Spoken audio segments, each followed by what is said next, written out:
Ramadan. Bagi-bagian dah puasa. Betul tak? Ada yang tak berpuasa, puasa semua. Puasa. Alhamdulillah. Okey, baik, kita nak tunjukkan kepada tuan-tuan dan puan-puan, kepada inilah anak-anak yang tadi tu sebahagian saja. Yang ni selebihnya anak-anak yang pelajar rendah bahagian lelaki. Ini bahagian anak-anak perempuan, anak-anak pelajar rendah kita dan anak-anak pelajar bahagian menengah kita, insya-Allah. Lambai kita. Lambai kasih sayang. Okey, lambai anak-anak, lambai. Senyum. Kita ada Rebina Nata di Koko. Di sini ada buah-buahan siap.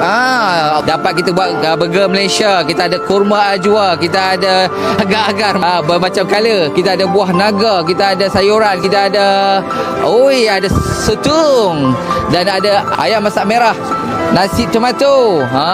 Beras panjang punya. Alhamdulillah, terima kasih mati-mati. Namun kami buka puasa. Lakukan Ramadan. Assalamualaikum pakcik-pakcik. Alhamdulillah, terima kasih mati-mati. Namun kami buka puasa. Lakukan Ramadan. Wassalamualaikum.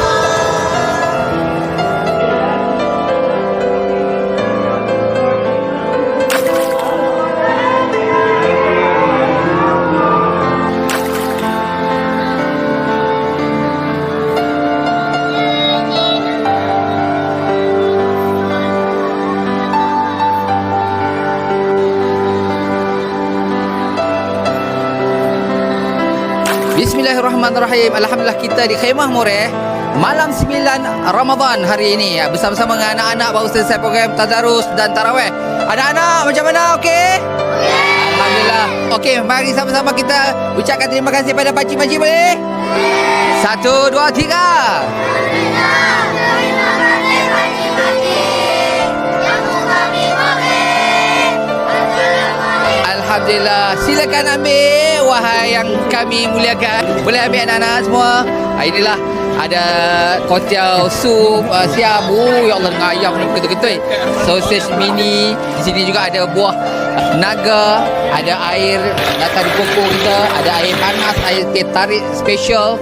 Bersama-sama dengan anak-anak menikmati juadah Moreh malam ini. Hasil perkongsian tuan-puan, kami ucapkan terima kasih banyak-banyak. Allah sajalah membalasnya dengan sebaik-baik balasan dan ganjaran. InsyaAllah esok tuan-tuan dan puan-puan, cikgu-cikgu sini nak ikhtiarkan